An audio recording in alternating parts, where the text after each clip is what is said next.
Today we're going to talk about cancer. Cancer is important because it's the second major cause of death in the United States, and it's a disease of genetics. So we will examine the underlying genetic causes of cancer. First, we need to define what exactly is cancer. Cancer is a collection of gene mutations that allow cells to grow and divide without regards to the other trillions of cells in your body. It is uncontrolled cell growth which affects the function of your organs. When a cell goes rogue like this, it's no longer a team player in your body. Certain gene mutations can lead to cancer. So cancer really is when good genes go bad. The name cancer comes from the fact that cancer cell growth and all of its new blood supply resembles a crab. Currently, cancer is named for the tissue type of origin. Cancer cells also grow and divide excessively that form masses called tumors that are well vascularized, which means they have a lot of blood flow. Breast cancer originates in the breast. Lung cancer originates in the lung tissue. Ultimately, breast cancer can metastasize or spread and lead to lung cancer, where it then affects the function of the lungs. Symptoms and treatment for cancer really depend on where it originated, what organs are affected, how long it's been present, and which specific gene mutations cause that cancer.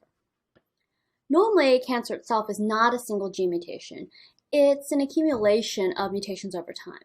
So you can think about cancer cells as having their own unique cancer genome that's going to be specific to a specific person's type of cancer.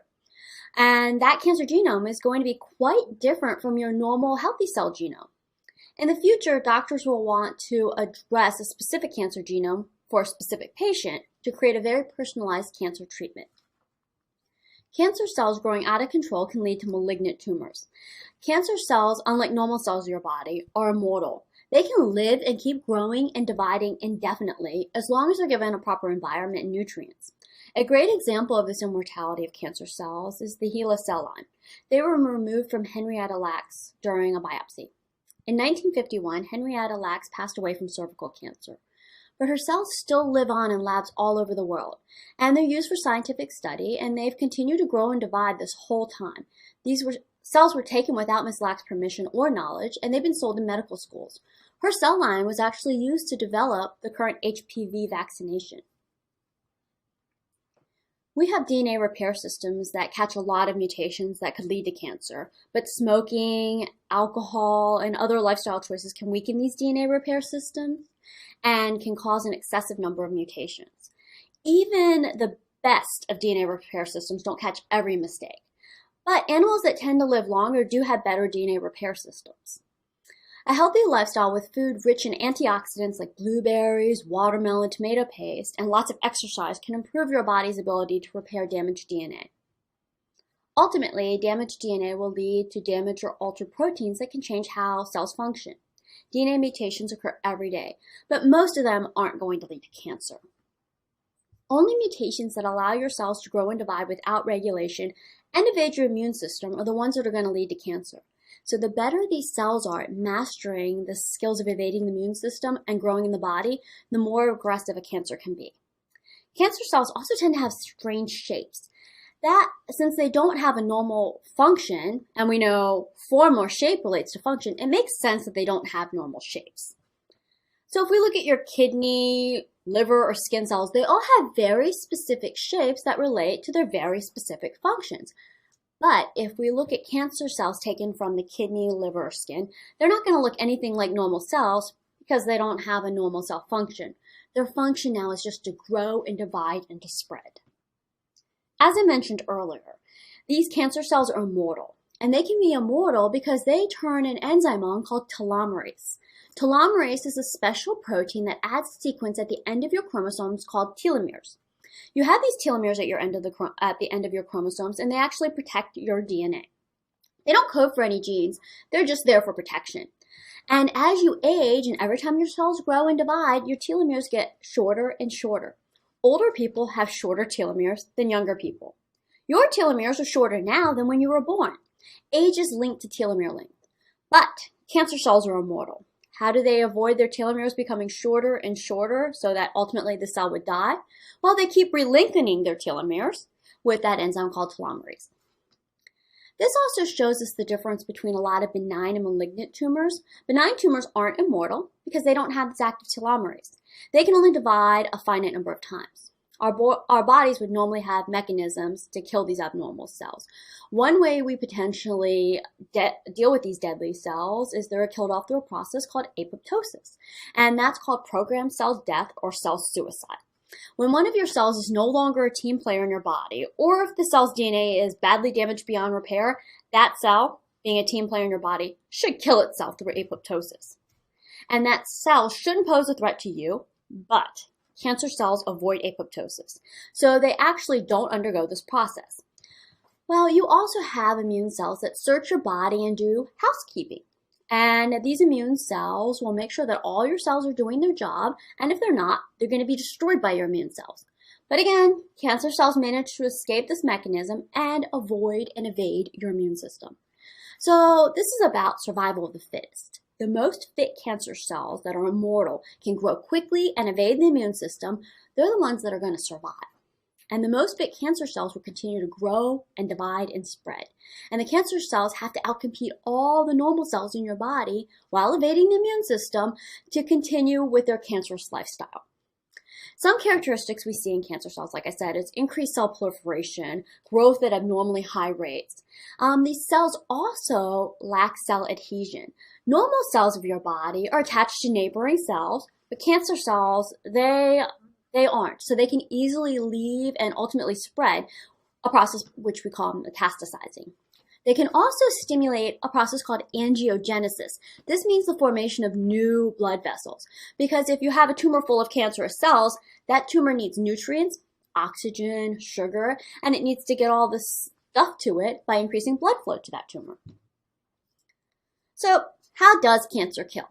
One important aspect is that most tumors will push or injure or interfere with the function of normal tissue. And these cancer cells will also take away nutrients and blood supply from normal tissue. So your trillions of cells have their jobs to keep you healthy and to maintain homeostasis, which is your steady state of being. That includes maintaining proper body temperature, your proper blood sugar levels, proper blood plasma pH, and most of your cells work to maintain that. Well, cancer cells are not team players. That's not what their goal is. Their goal is to divide as rapidly as possible and make more cancer cells.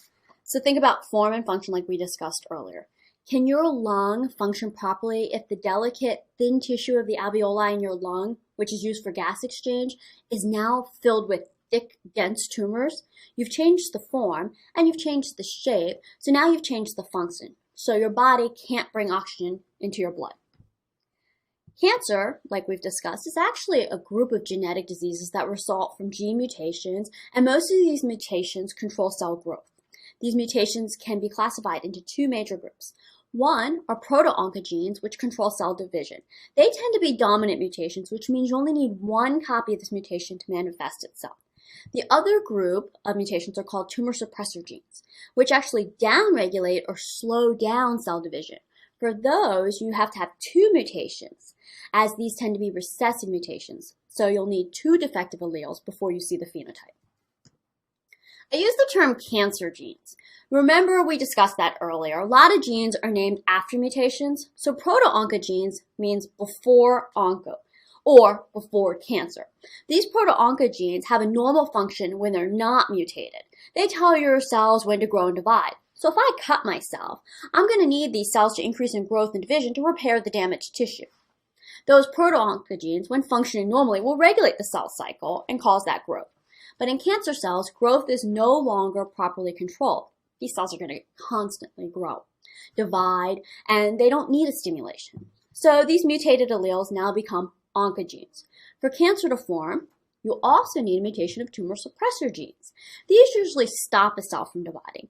But if you're missing tumor suppressor gene product, then there's no protein to stop the cell from dividing uncontrollably, which means cancer results from a series of mutations, both in oncogenes and tumor suppressor genes.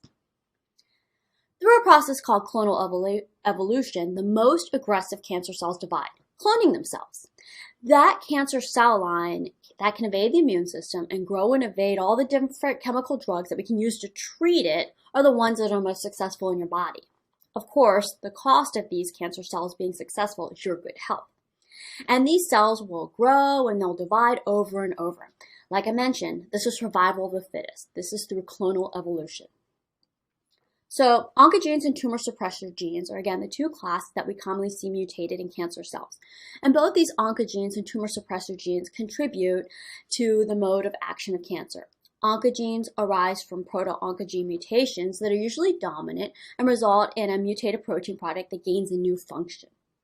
In this case, the dominant mutation forms a protein that has a new function. Tumor suppressor genes, a recessive mutation where the gene product normally slows down the cell cycle or tells the cell, no, it's not time to grow and divide. These genes get turned off and you have to lose both alleles to see the effect of this type of mutation in tumor suppressor genes. Or you could inherit one mutated allele from a parent for that trait to manifest itself.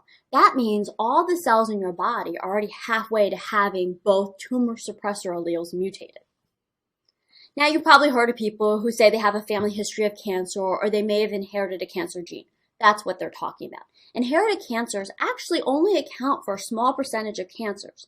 Lifestyle is a much bigger factor. So having these genes, these inherited genes, will predispose a person to a higher chance of getting cancer.